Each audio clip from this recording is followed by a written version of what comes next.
Assalamualaikum warahmatullahi wabarakatuh. Perkenalkan, saya Nurul Adila, NPM 1910013211004 dari jurusan Pendidikan Matematika Fakultas Keguruan dan Ilmu Pendidikan Universitas Bung Hatta. Baiklah, pada video kali ini saya akan menjelaskan cara mengolah data dan uji korelasi dengan menggunakan aplikasi SPSS yang bertujuan untuk memenuhi tugas mata kuliah praktikum statistika lanjut. Selamat menyaksikan.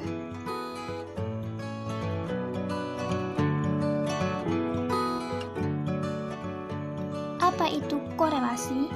Korelasi adalah salah satu teknik statistik yang digunakan untuk mencari hubungan antara dua variabel atau lebih yang sifatnya kuantitatif. Analisis korelasi untuk mempelajari dan mengukur hubungan statistik yang terjadi antara dua variabel atau lebih. Analisis korelasi bertujuan untuk mengukur seberapa erat atau derajat kekuatan suatu hubungan yang terjadi antara variabel.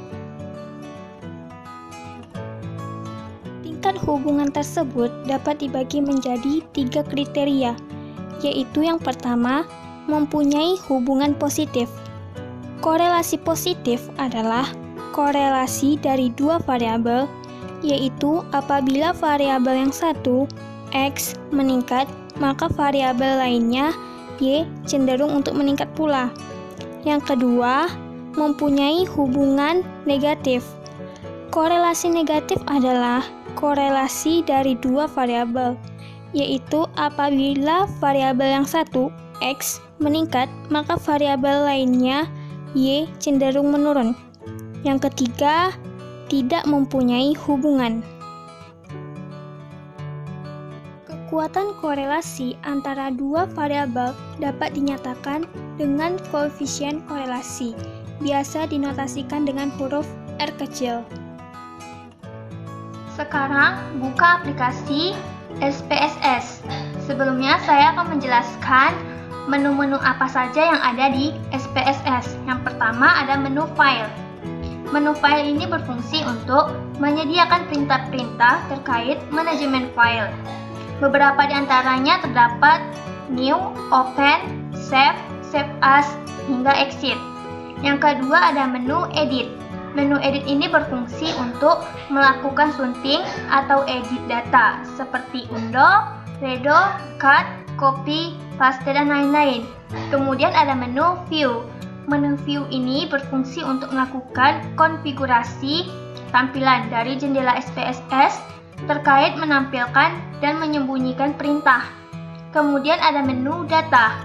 Menu data ini berfungsi untuk hal yang berkaitan dengan data, seperti menggabungkan data, validasi data, dan lain-lain. Kemudian ada menu transform. Menu transform ini berfungsi untuk melakukan transformasi variabel terkait pembentukan variabel baru dari variabel-variabel yang telah ada. Kemudian ada menu analyze. Menu analyze ini yang akan kita gunakan. Menu analyze berfungsi untuk melakukan analisis statistika, mulai dari analisis statistika deskriptif hingga analisis regresi, parametrik, serta non-parametrik, dan menu-menu lainnya. Di sini ada variabel view. Variabel view ini tidak boleh menggunakan spasi dalam penulisannya, dan pada data view boleh menggunakan spasi. Misalnya di variabel view, untuk yang pertama itu X, yang kedua itu Y. Tipe variabel X ini numerik dan variabel Y numerik. Kemudian lebarnya di X ini setara, kita misalkan di sini 8. Dan di Y ini kita misalkan 8 juga. Untuk desimal ini kita misalkan 2. Maksudnya di sini 2 angka di belakang koma. Untuk label yang ini di X kita misalkan SKS. Kemudian di Y kita misalkan IPK. Maka untuk data view-nya akan seperti ini. Di sini sudah terganti dengan X, dan di sini sudah terganti dengan Y. Misalkan datanya sudah kita dapatkan, yang ini. Maka kita ingin uji korelasi.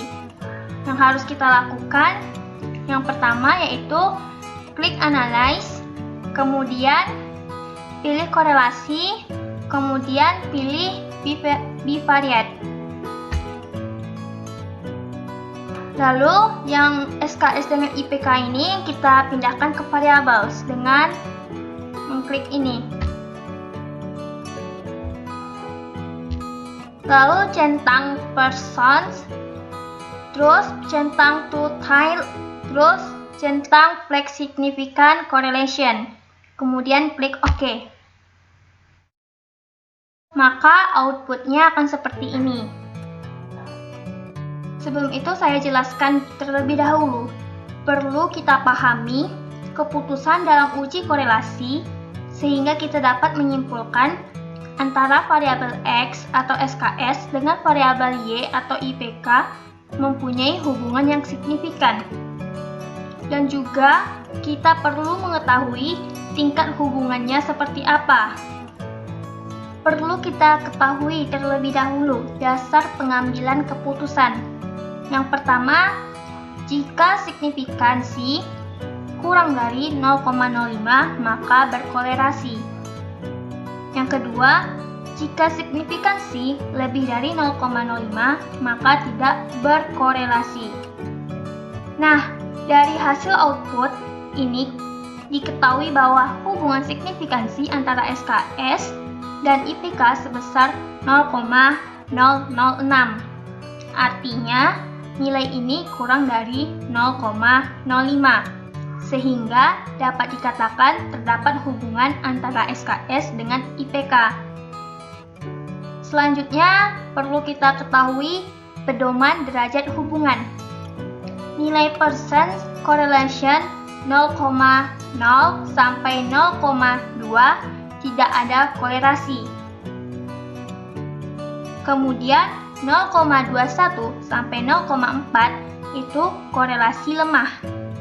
Selanjutnya 0,41 sampai 0,6 itu korelasi sedang. Lalu 0,61 sampai 0,8 itu korelasi kuat. Dan yang terakhir 0,81 sampai 1 itu korelasi sempurna.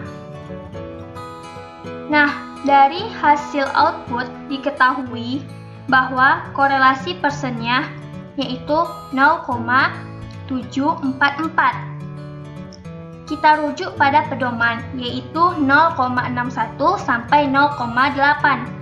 Berarti tingkat hubungan antara SKS dengan IPK yaitu termasuk korelasi kuat. Jika ingin mengetahui arah hubungannya positif atau negatif, pedomannya adalah nilai korelasi persen, yaitu 0,744, artinya mempunyai arah hubungan positif. Baiklah, sekian dari saya. Apabila ada salah kata, mohon dimaafkan. Saya akhiri. Wassalamualaikum warahmatullahi wabarakatuh.